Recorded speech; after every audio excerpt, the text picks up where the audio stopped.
Whoa, it works. How y'all doing? That's good to hear. All right, well, this is the production panel.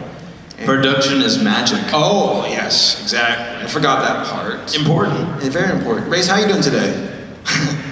I'm tired. Why? Because Dave and I flew in at 6 a.m. from Los Angeles. Here, Dave, how are you holding up? I'm doing okay. I'm actually a little bit tired. I think I have like from 3 to 15 reserved for nap during the panel. That makes two of us. Jillian, so Jillian and Mitchell can handle the questions. You guys are good, right? Yeah, that's very good. Cool. We can do it. Excellent. Of course, Dave Polsky, GM Berrow, and... What's this guy's name? Josh Haber. Josh Haber! M.A. Larson, joining the stage. I didn't expect to win so many awards tonight, but thank you. You have a 45-second acceptance speech. Let's hear it. Before the music plays you off. I got nothing. All right, so this is going to be a very casual panel. We're going to just throw some questions over to our gracious guest here, and then we'll open it up to you guys. I believe we have someone with a microphone in the audience. We'll be passing it around to see if they are out there somewhere. They might not be out there just yet. Oh, there they are. Okay, so that gentleman over there. So until then, I think we should kick this off. So we've done introductions. Let's start off with the basic question. How did y'all get into writing? As generic as it gets, let's hit it up. Yeah, we were talking backstage and we were like, how can we make this more interesting than other writer panels? So I picked up a pencil, and I got a piece of paper. This was no regular pencil, it had lead in it. This is a dangerous job, ladies and gentlemen, very dangerous. I live dangerously, I write with pen. What? Yeah. So that What do you think? Once it's on the paper, you can't go back. No, actually, that is a good point, though. You should write with pen, because then when you want to cross something out, you just put one line through it. You can still see what you had there. You might want it later. Well, how often do you guys actually write with pen and paper versus typing it up? Is there a process for that? I use blood. Yeah. Whose blood, Mitch? I use his blood. Whoever's around. No, I actually do write with pen and paper Yeah. when I'm stuck, especially, because then it helps. Yeah. Well, how about you two gentlemen? We're doing the pen and paper question now? Yeah. We can go back to that. Listen, I got like 3 aces up my sleeve. But you don't want to eat them right now. Do it a bit. Yeah. Favorite Pokemon? It's I think in early stages when it's kind of kind of trying to figure out sort of the rough shape of the story or of a scene, I'll write it longhand in pen and or pencil. But then when it's time to really just crank out some pages, I'll do a lot of it just straight to the keyboard. Yeah. I use a quill and a scroll. How canon. For authenticity. Countess Jillian. I use a computer. You do? Yeah, He's- because it's just so much faster. See, I don't want to be offensive or anything, but I'm under the impression that writers all have a library from Beauty and the Beast, and they sit there with a red robe with a piano in the background playing, and that's how you guys. What happens. Is that true? Every day. That's not a stereotype. That's actually for real. Yeah, that's true. Nice. You did have some aces up your sleeve. Yeah. Wow. This beard only happens when I shave my forehead and the rest of my head. That was going to be my next question. It's kind of the negative space. Okay. Yeah. It's like those little pin things that Right. you get at the gas station. Good times. It's like whack-a-mole, it moves around. Did you guys have any inspirations that got you into writing? Like you saw something maybe when you were younger and said, I want to do something like this. No. Okay, next question. You're inspired by the entertainment you consume, I think. Disney movies, I always loved. I know you like those. A little bit. This guy's seen Zootopia, how many times? It's too early in the panel. Sorry. To go down Just that go. rabbit trail. 25. This is about them, Race. Not Wow. Oh, I'm sorry. I brought it up, I'm sorry. Just Disney movies, fairy tales. I read a lot of Roald Dahl and stuff like that. It was definitely inspirational to me. I don't think I read it and said, I want to do that. It just sort of made sense later. I don't want to say I fell into it, because that makes it sound like I wasn't working on it, but I sort of I fell into it. And then it made sense, because I was a fan. What about you, Dave? I don't know. I feel like for me it's kind of, I don't know if compulsion is the right word, but I think it's just a desire to try to work things out and figure things out, and it's like not always successful, you know what I mean? But it's like that, it's a kind of a compulsion to sort of see how ideas fit together and test things out. It's almost a little bit more like having questions that I'm trying to answer. And, sometimes the answers are satisfactory, sometimes they aren't. But it's like, I think that drives me more than, even though I think the desire to emulate things that I really admire is also factors into it, it's not the primary impulse. Yeah. Well, I don't remember. Zootopia? No, I'll answer this question for you. Okay. So one time Mitch was in school and he had to Once.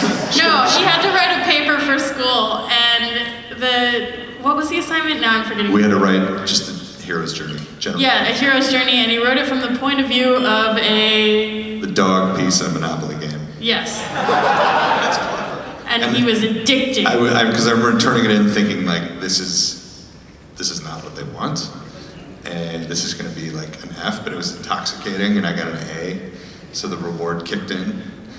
And I was actually better at science and math than writing, or any kind of creative thing, but there was that like addictive part of it that I really liked, that you could make somebody go, hey, this is cool, A. So you've been promoting Hasbro from an early age then, huh?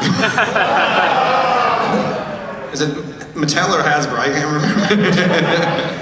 Soon Mattel will be owned by Hasbro, so it doesn't matter. Then Disney will buy that, and then we call it a day. Hasbro will buy Disney. Oh. Don't scare me like that. Well, okay, this is a kind of a... This is a loud microphone. All right. Are you guys glad you came in here? Thank you. All right, just something I've been pondering. When it comes to, I guess, writing, most folks assume that, you must be bad at math then. Is that true? What are your feelings towards mathematics as writers? I'm curious. I love it. I'm totally into it. I love geometry. I love doing math. I was better at it than writing, but it didn't have that same kind of danger. Is it going to be 2 or 3 this time? I just don't know. You're either right or you're wrong. What if my calculator runs out of batteries in the middle of us? Yeah, I couldn't deal with that stress. No. Don't blame you. I was a math major in college. For real? Okay. Why the change of heart then? Or is it something along the way? Well, see, that's the thing. Well, because, again, I didn't decide to pursue writing as a career until well after I was well into adulthood. It wasn't like it was something I was really interested in, but I was always thought about it as an amateur activity for me. And so I didn't decide, it didn't become a professional pursuit until much later. So, but I don't think of it as a change of heart. I mean, obviously I'm not dealing with numbers and equations, but for me, writing is a pretty analytical process, and that's actually kind of the fun part for me. It's kind of like puzzle solving just a lot of times. And so I think it's actually just how I get to express the mathematical thing, the same thing that attracted me to mathematics in college. Okay. I want to expand on that quickly, because it's inspiring. So you said you were well into adulthood when you switched to writing. What was the breaking point for that, where you're like, this is it, and I'm going to go in this direction? Because a lot of folks are on the assumption that after a certain age, it's kind of game over, you're stuck on that path. Right. Which isn't true. That is correct. It's not true unless you decide it's true, I guess. And then it is. So for me, I graduated college and worked for Wall Street for a little while, and then I burned out on that, and then worked in social work for a while, and then burnt out on that, and then was doing telephone sales, and then I just wanted to crawl under a rock someplace, and then but all through that period, because of this compulsion I was talking about, I was writing poetry, and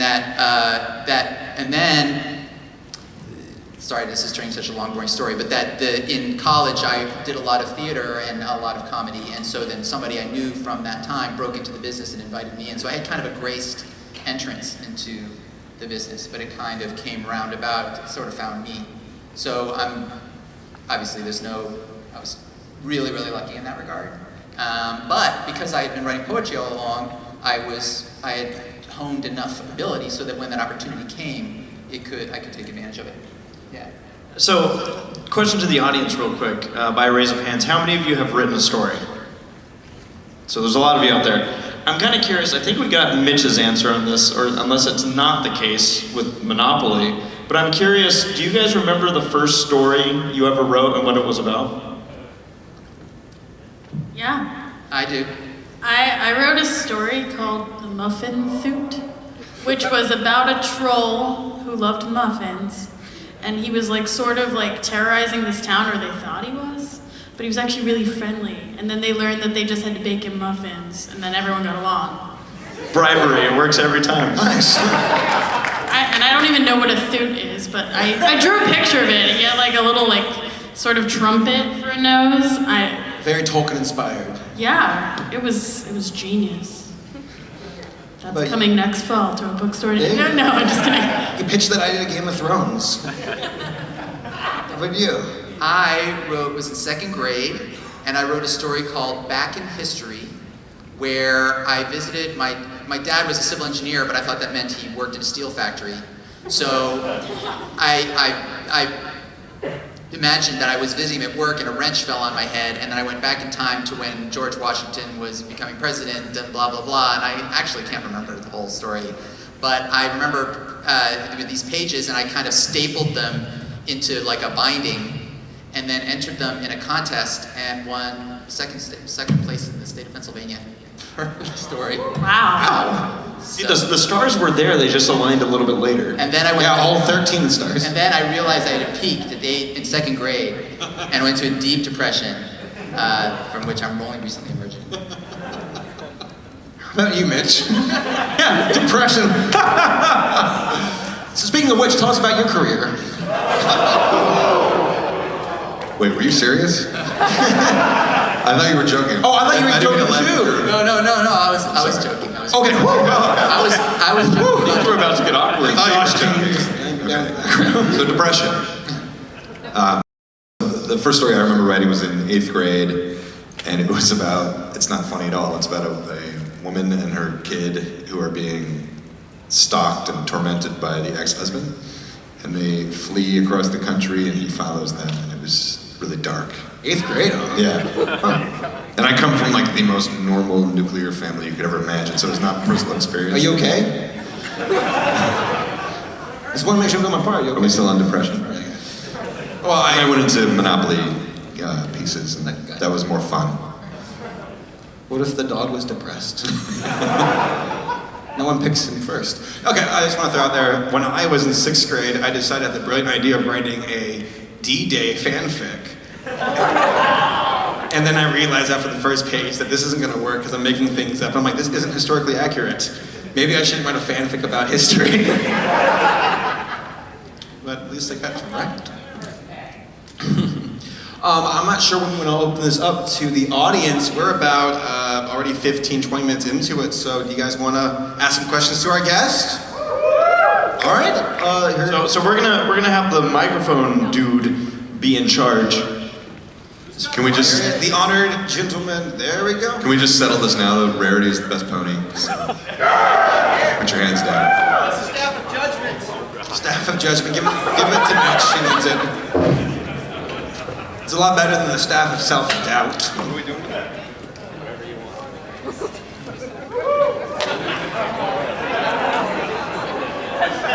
Kids first, if you dare. Children first. Yep, You and dare. What do we do with this Also segment? a PG panel, so just keep that in mind. I guess we throw it at you if we don't like your question.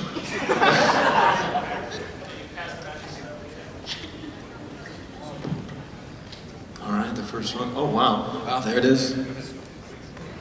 How many Sit episodes? here with have you it. been in? Okay, my question is for Mrs. G.M. Barrow. Hi. Why don't you ever write a book about the history of Equestria, including a timeline? That sounds great. I guess I'll do that now. I don't know why, because I haven't yet, but thank you. I just like how the answer there was fine. Yeah, so this is for Mitch and GM. I'm just wondering, do you find it easier or more difficult to write stories or, for episodes or books that don't have to follow a specific event that's been announced by Hasbro, so Twilight becoming an alicorn or Flurry Heart coming along? Books are way, way, way harder.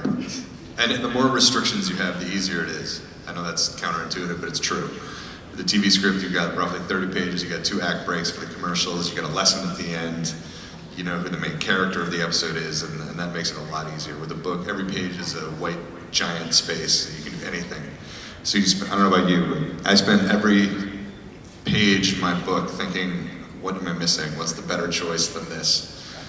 You don't really do that so much in TV. Some, but you have all those borders around it, so TV is way easier.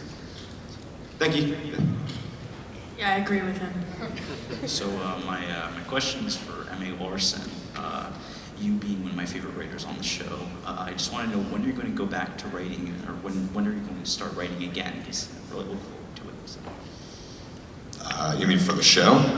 Just in general. I write all the time. Or just in general, I mean. I'm writing my 3rd book right now, and then I'm done with that series.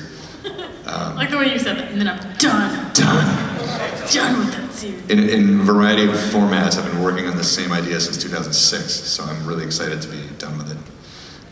So I just for MLP, MLP, okay, so maybe people don't understand the structure of it, but all of us are freelance. None of us actually work for Hasbro. Every episode could be our last episode or not. It just depends, scheduling, if they need people, if there's slots available, who's running the show. So who knows? I don't know. Well, I hope you get to write another episode because I'm praying to the gods. Thanks. I'm praying to Celestian Moon that you get, praise You guys do that for me too. Thanks. There's only one God, and his name is Death. No. Is it okay if I hold it? Thank you. Right. This is a question that I would like everybody to contribute to, if you can. I've been writing a few simple books of my own, but one thing that I know little about is actually publishing it. I don't know if I should publish it in a more traditional route, put it on Amazon.com, or to self-publish. Do any of you have any advice when it comes to actually publishing a novel? I don't know a lot about self-publishing, but I do know that some people have had great success with that, and it can be a way to get noticed or just have people read your stories if you feel frustrated by traditional publishing, which can be a lot of loopholes, and people can work for years, have a stack of manuscripts they finish and still not get noticed. So if you really have your heart set on getting traditionally published, try that first and see how it goes. And maybe if it doesn't work out and you still want people to read your work, then just self-publish it. That's what I would say. I don't know anything about self-publishing either, except that the benefit is you get all the money, and in traditional you don't. But in traditional you get the backing of the house. They do all the publicity and get your book actually into stores, which is much harder to do when you're self-publishing. So there's trade-offs on either side. The only other thing I can think of is that one of the advantages. I'm asking a question for you. Have you actually submitted it to any place and Not yet. They are still under construction. A lot of them have some jokes that are a bit outdated at this point. Because I guess if I were in your shoes, I would submit it to places when it's ready. And worst case is you get feedback, and rejections. And then self-publishing is still an option. If you self-publish right off the bat, you may have deprived yourself of some feedback that you may have had an opportunity to improve it before you self-published. And one more thing, other people might be interested in this. A good thing to know is that you actually cannot submit to most publishers. You have to submit to agents. Right. And they read your book and decide if they want to represent it and sell it to the publishing companies. So don't submit your books to the publisher. It'll just be a waste of postage, and then you'll be sad when they send it back. But there's tons of agents, and there's a bunch of hashtags on Twitter actually. I think it's called MWL, or it's like manuscript wish list. If you just Google that, a bunch of agents will put what they're looking for. on Twitter with that hashtag, and you can see who is right for your type of story and contact them. I'll look that up, thank you. Thank you for your time, everyone. Good luck. Okay, so this one's for Larson. I was wondering when you're gonna make the rest of the main 6 into alicorns. Yeah, Mitch. Take a drink. Dave's doing that. I'm done. No, you guys, that's happening in Pennyroyal Academy Book 3. Which you can no, you can't pre-order it yet. You can buy the second one.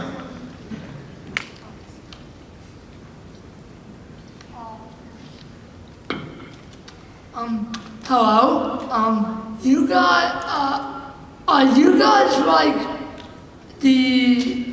well, I know Larry Larson's the head writer of the show, but do you guys like are the main idea writers for the show?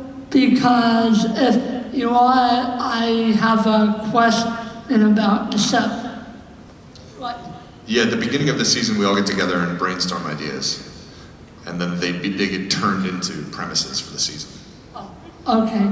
Well, then there are 2 things that well, there's actually one the one thing that's really bothered me with the show is what was the whole Castle of the Two Sisters restoration plot line about? Was that something that was gonna turn into something and then it just fell off by the wayside? Or what is the Castle of the Two Sisters restoration going to be brought up ever again in the show, building up to something, you know?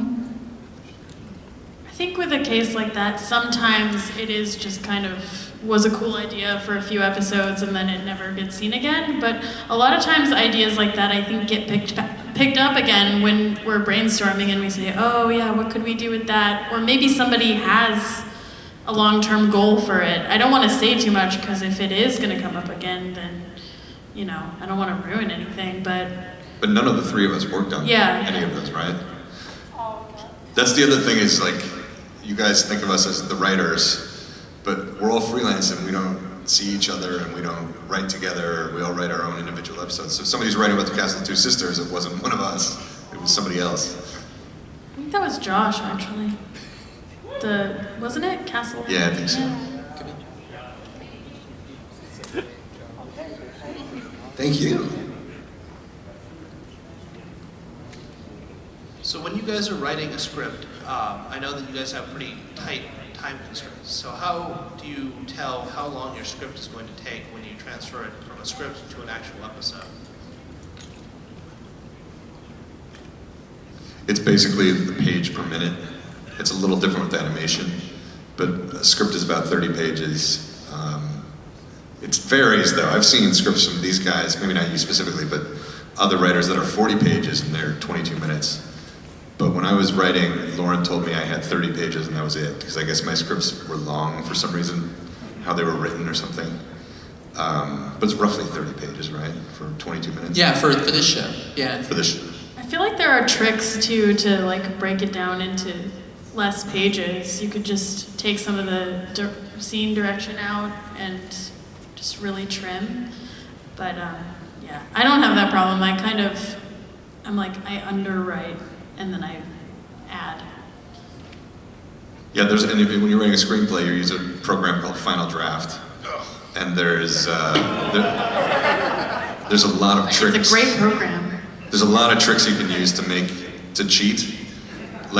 Rather than using the word house, you use the word home. You buy yourself one character and that moves the line up, moves the page up. And just changing one character can reduce a page from your script. So there's a lot of cheats you can do.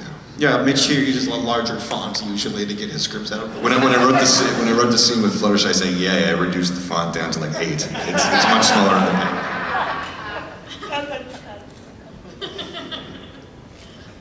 what has been your favorite character to write for if we're on the show?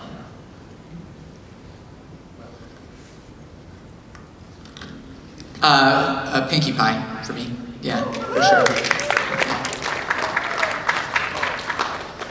Pinkie Pie.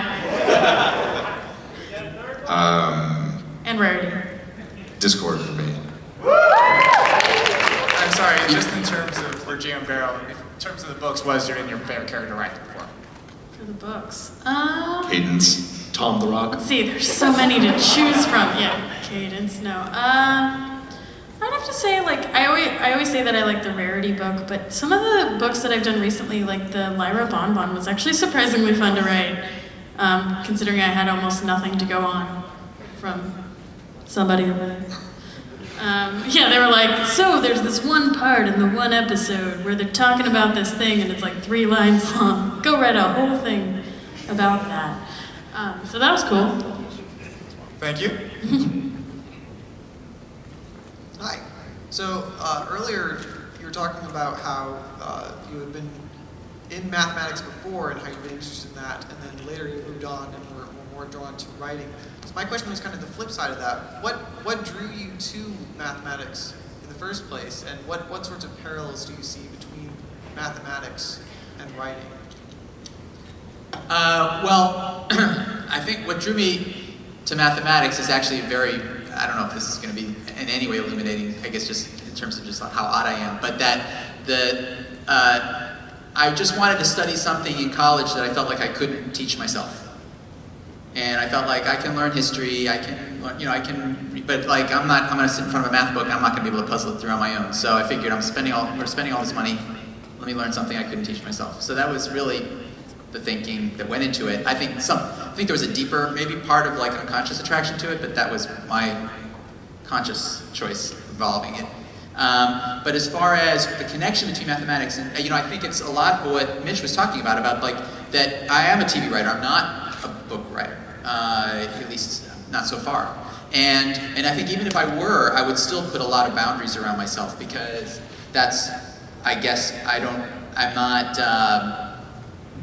the only way I can forge through that tyranny of the blank page is to have a structure around it. And so for me, writing is very much a process of sort of playing a game of sort of seeing how ideas fit together, and having a clear structure sort of forces me to puzzle out these things inside a box. So that the way I approach writing is very much like puzzle solving. And so that's the connection to math, is there's good puzzle solving and then there's not good puzzle solving, and sometimes you don't do it well and sometimes you do it well. But I think for me, a lot of times in television writing, there is kind of a right answer to a certain degree. And that it's fun, it's very satisfying to find the right answer. And if you don't find the right answer one time, you learn how to do it better the next time. And so mathematics is like that, yeah. Hello? Hello. Well, first off, thank you for writing the show. Someone needs to do it, and you guys do an amazing job. And second off, I'm fairly new to this whole kind of thing. I was wondering how you take a character, whether it's new or old, and keep it fresh and exciting, rather than just like generic fantasy character number one. Maybe too broad. I think it's almost easier later on. It's really hard when you're on a show at the beginning and you have no idea who the characters are. You have maybe 1 or 2 characteristics to go off. You don't even know what they sound like or look like. I find that much harder, but when you come in later, you can find, in the second season, this character made an offhand reference about this, and then say, well, what is that all about? Is there a secret interest they have there? And kind of spin that out into something else. So, I don't know, I guess it's easier later on when there's some established stuff, and you can hear the actors in your head saying the dialogue and things like that. It's really difficult at the beginning. Okay. Thank you.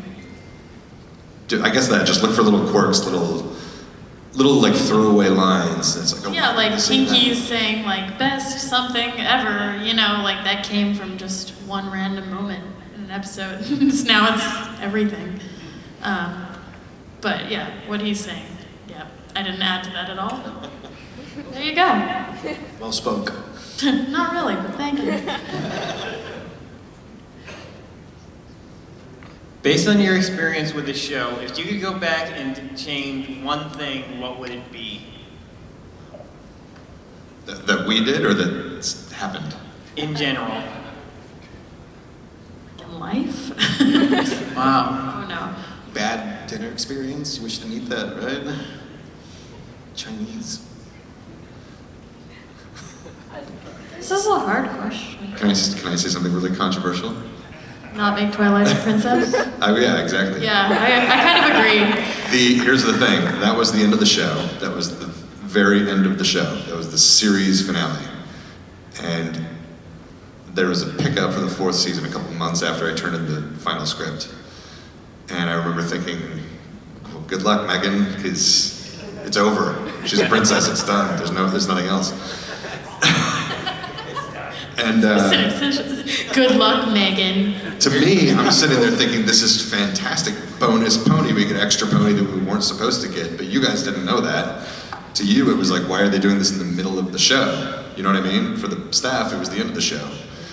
And so it just created all this ridiculousness and anger, and it didn't really serve a purpose in the show because it wasn't supposed to happen in the show. It was supposed to happen at the end of the show.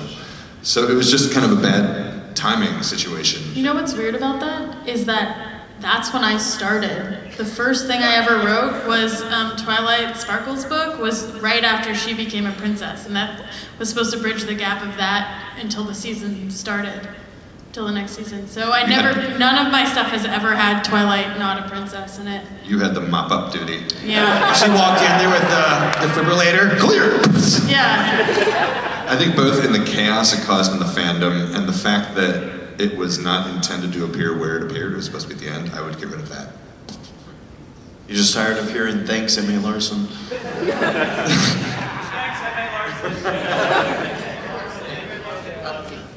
But then the other thing is, like, I get all this blame or praise, but I had nothing to do with it, really. They just said, here, you're doing this one where she gets wings. Could have been him, could have been her, could have been anybody, but it just happened to. Could have been us. He thought it meant like a KFC episode. I didn't explain it to him. How did it feel when you first started writing for the show? I think you were the earliest. Me? Yeah, Dave. Earlier than you? Wasn't No, me. I don't think so. I think we started both mid-season, season 1, right? No? Didn't you? Yeah, I did. Yeah, so did I. We you were... mostly started basically at the same point. Well, you answer. How did it feel? Well, I mean, when I first started, it hadn't been on the air yet. So the whole idea of there being a fandom or anything like that was so remote a possibility that I don't think it crossed anybody's mind, seriously, I don't think. Maybe in Lawrence, maybe because she's had that experience of, being part of something that sprang out of, her, work or Craig's work. So it was just kind of a gig, I mean, it's kind of like, you figure out that you kind of have a drill, with freelancers, you start a new show, you figure out how the characters work, you figure out how the showrunner wants to run it, and so it was kind of, but I do have to say that there was a certain richness to it. I mean, it was clear that Lauren and Rob Renzetti, who was there at the time, wanted to tell stories that weren't familiar in kids, and that's certainly, you would vouch for that, in having watched season 1, that there was something different about it, and that was clear. That was definitely clear to me, and it was definitely clear that they were willing to be adventurous and things that they were willing to try that I wasn't experiencing on other shows, which were a little bit more formulaic, inside the box, what's popular now. So that was exciting, and that was palpable well before the show was ever on the air. Yeah, my memory of the early days was we take a very standard sitcom style setup, and Lauren wouldn't let us leave until we found a different way to go with it. Right. So it was really obvious Brady Bunch, Saved by the Bell kind of setups. But then really, kind of go into like this epic place in the third act. So that only could happen in this universe. Yeah. I mean, for me, it was an entirely different experience, obviously. I came in a lot later, and I had already written a ton of books, and I finally got the opportunity to write for the show, which was really cool. I mean, but it is strange knowing that I started after I knew about this whole fandom, had met a lot of you guys, had been interacting about the books, and already written for these characters for 2 years before I wrote for the TV show. So that was really cool for me to actually get to hear the actors say the words that I was writing, because I always wrote it as if I thought they were going to say them anyway in the books, but it was completely different to actually hear it. It is a totally different experience, because like Dave was saying, me and Dave, it was a gig. It was, I wanted to work with Lauren because I'd worked with her on Foster's Home for Imaginary Friends, but I did not want to work on this show at all. I grew up with one brother. We hated My Little Pony from the beginning. That's why I used my initials on the show, because my agent told me not to use my real name on this show, because it was embarrassing. So that's why I'm M.A. Larson. And I didn't want to work on it. But like Dave was saying, we get to see a couple of scripts, but there was no animation to look at. And the first time I saw anything was the season 2 Writers Summit. Lauren showed us the pilot and played Winter Wrap Up. And that's when I was like, oh, this is awesome. I want to lick the screen. It's like melted Skittles. That explains everything. That's when I really got it, was the season 2 Writers Summit. How cool it really was. Thank you.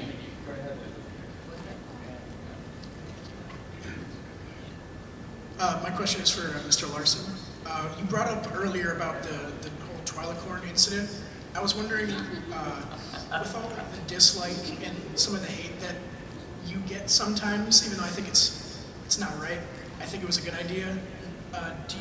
What is your favorite story arc that writers have brought up with Twilight? Like, what's your favorite writer, how they've branched out with her different stories regarding her? Since then? Yeah. Gosh, I haven't seen any of season 6. I know that's bad. You're missing out on the best season.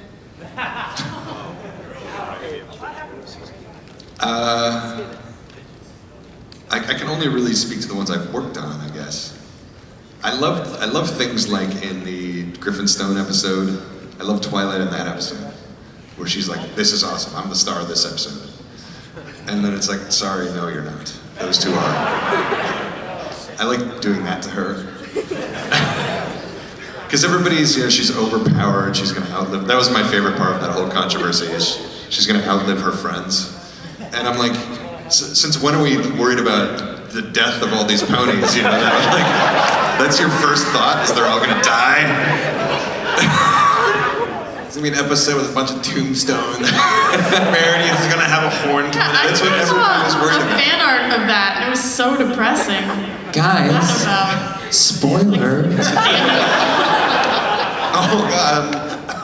Yeah, season 7 they all die. Except that's when the asteroid seal. Right after they get their wings, they just die. I just ruined it. All of Dave's hard work on season 7. 15 minutes left. They finally show up to Westeros. Sorry, that didn't answer your question at all, but yes, Cobra Commander. Oh yes, I have a great question for M.A. Larson. First off, Hasbro really misses you. We're really interested on what is happening with Operation Wings. But because you don't work for us anymore, obviously, I would like one question. If there were anything that you could change in the show, what would it be? We could use a little more ad revenue. Are you Mr. Hasbro? Are you dressed as Hasbro? He's not Mr. Cosplaying, he's just an actual person from Hasbro. Oh my god. That is Hasbro. That's your boss, guys. Mr. Hasbro is here. He has. Trying to. I would make the toys more expensive.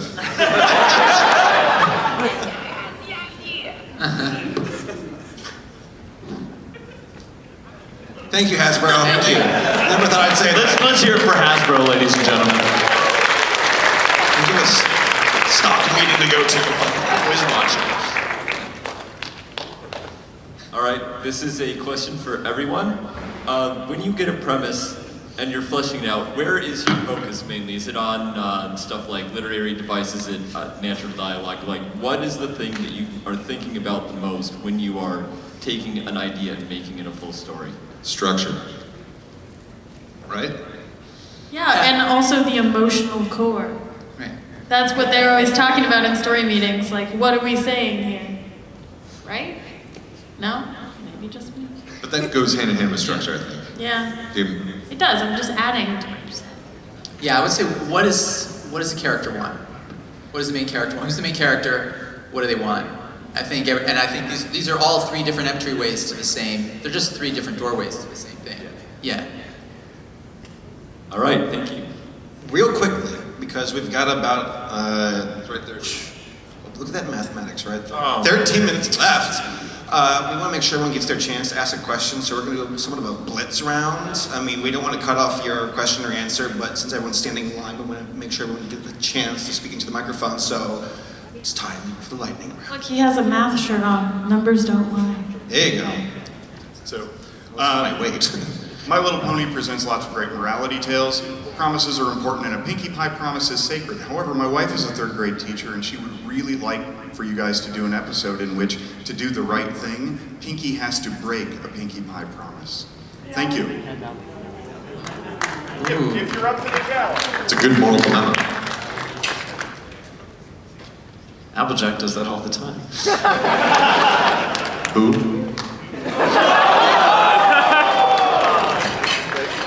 The one that walks on its legs, Mitch.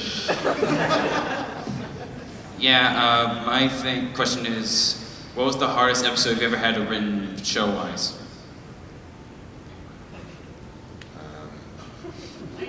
I only have one so far, so that one.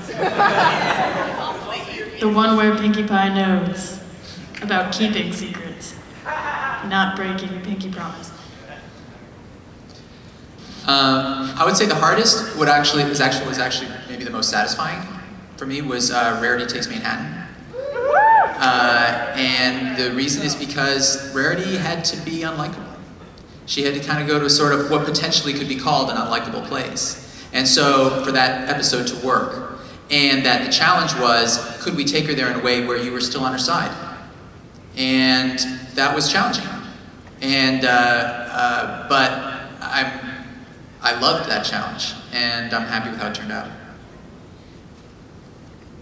For me, it was Slice of Life because I didn't agree with it. I thought it was a bad idea. I didn't want to do it. The Lyra Bonbon, Doctor Who's, all those characters to you are fully fleshed characters, and to us, it's background pony number 3.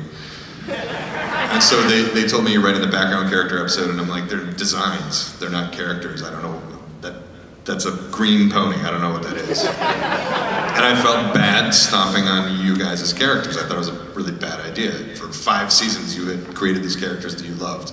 And who am I to come in and say, no, this is who it really is? So I just totally fundamentally disagreed with it. I had like 3 meetings, I think, with Hasbro where I said, this is a bad idea. But the hub really wanted to do it. So we did it. And once I reached the point where it kind of clicked in my head, and it's like, okay, this is a Brony episode, so let's just do that. Like, go all out Brony. Then it was really easy. Go online, visit 4chan. Some resources. Done! Where's my paycheck? When I was trying to do it like a normal episode, it just wasn't working at all. And then when it clicked, like, oh, this is just insanity. Let's just do insanity. Then it was fun. Then I liked it. Thank you. Best episode. Yeah, it came out great, Mitch. It did. It came out really good. Better than I thought it would. What's the one show you wish you all wrote for?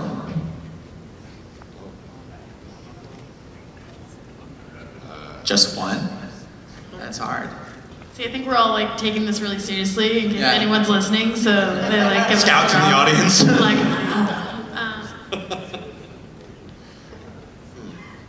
Twin Peaks. The motor oil? can it be any type of show? Equestrian Girls. This might be a bizarre answer, but I would, because it's in no way reality, but All in the Family. would have loved to written that show. My favorite show is Broad City, so I'm just gonna say that. Has anybody seen that show? No. All right, never mind. More for me. Doesn't work that way, I know that. If you could rewrite an episode that you had no involvement with, how would you change it?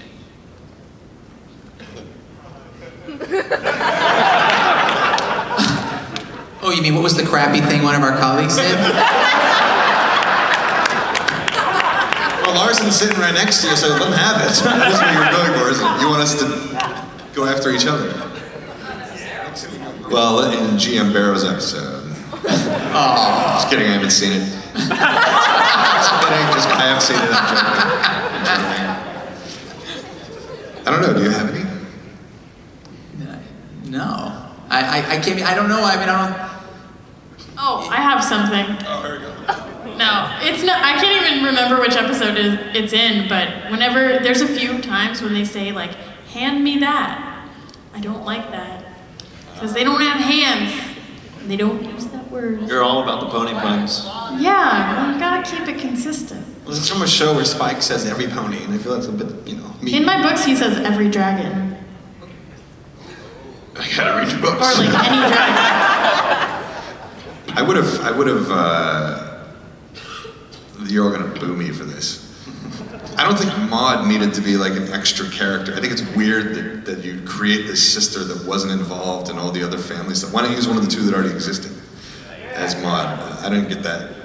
Larson, merchandise. I'm sorry, Mr. Hasbro. Oh, good, he's gone.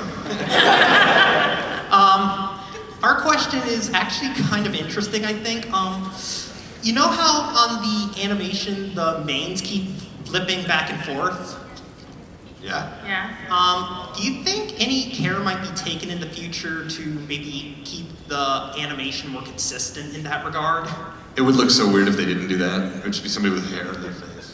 Yeah, because Fluttershy, like her whole side of her face would be covered. But there are other model sides I've seen with the hair that way, so I already know it can work. Oh, well, we're not animators, so we don't really know how that works. There's some poor interns in South Korea right now just doing their best to finish animating the show. You have to message them.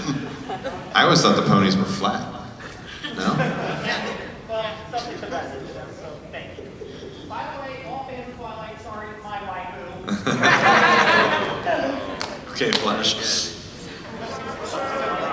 Okay, I'm a little bit nervous here, but this is for Miss Barrow. I've read all your books and I really love them all. Though some of them I think break some of what they did in the show, kind of breaks some of what you did with the Pinky Palooza party, but I still enjoy all of them, and I love the Lyra and Bon one. And well, I just became a fan of Starlight Glimmer. Even though we spent like all of season 5, hating her as a villain, but now we all kind of love her now. And I was wondering, would you maybe be interested in doing a book on her? I did write a book on her. It's coming out in August. I believe it's August 30th. It was originally called Starlight Glimmer and the Space-Time Suite, but they made me change the title to Starlight Glimmer and the Secret Suite.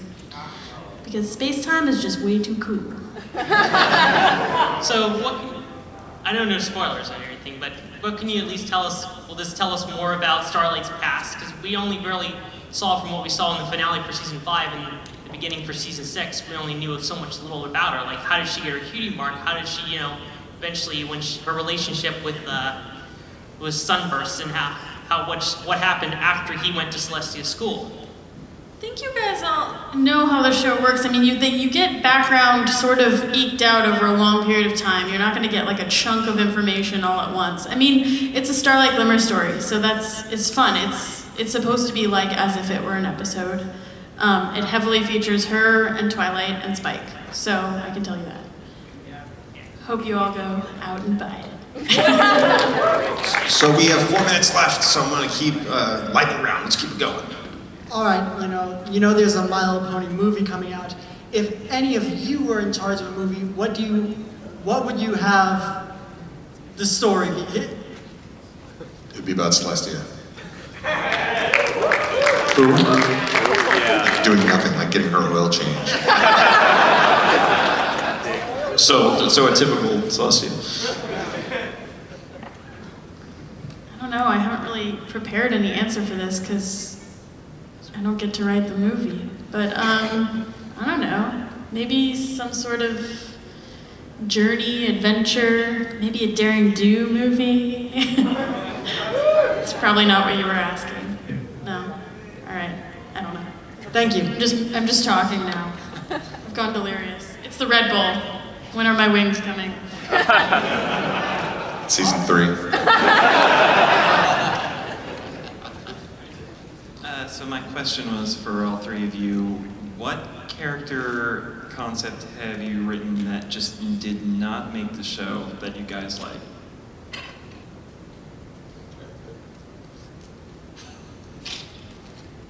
As a joke in one of the story meetings, we were riffing on this nemesis for Applejack called Pear Steve. But that didn't work out. Pear Steve is legendary with the writers. We kept trying to think of Pear Steve episodes. Into the OC bin it goes. Just Pear Steve. He's the answer to every story conundrum. Always Pear Steve. Hello, what was the one most helpful thing that helped you guys break into writing for the animation industry?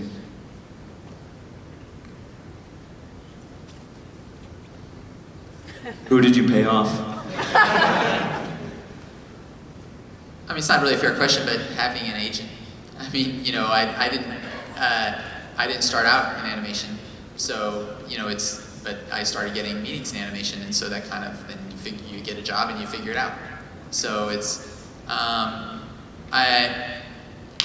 think that I would say the best way, this is sort of, I guess, my feeling about getting, people ask about what's the best way to break into writing, and I think it's to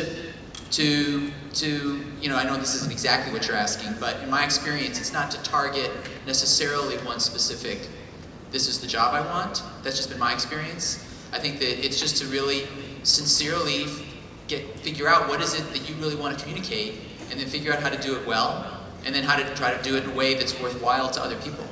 And that if that's your focus, the industry that wants you will kind of gravitate to you. You may not, I didn't know that I wanted to be an animation writer. Now I know, because I've been one, and I realized I don't want to do anything else. So that's just me. You could do what I did. I broke in by writing media tie-in material. I started ghostwriting outlines for books that were tie-in books. And then I built on that and came into TV writing in a backwards way. But there are many ways to get into things. If you, like you were saying earlier, you prepare and you're ready for that opportunity when it comes along. You've been practicing. Yeah, just keep. We have 1 minute left. Can we get that pinky in? Yes. Your time. Oh, yeah. Sorry. If you could create one character, or you've already got a character in mind that's in the show, to be added on to the main 6, what would it be? Pear Steve. I thought he was a Paris Hilton for a second. Got me for me. I thought you meant a pony. I was gonna say Sunset Shimmer. Isn't that a human? Yeah, but it's a character. Whatever. She was a pony. You don't know. But that would be an awesome episode, because she'd show up and she'd be like, what the? She'd just be freaked out. Her brain would be exploding for 22 minutes. I can be naked again. Put big Macintosh in the main 6. That'd be cool. All right, well, I think that's a wrap here. Big thanks to all of our writers. Thanks, you guys. Thank you for waiting in line. Sorry you didn't get to ask. Yeah, sorry we didn't get to you guys. There'll be some other panels during this weekend where hopefully you can ask questions to these lovely folks. So, all right, let's hear it up once again Thank for you, guys. Larson, Dave Polsky, and Berrow. All the good one.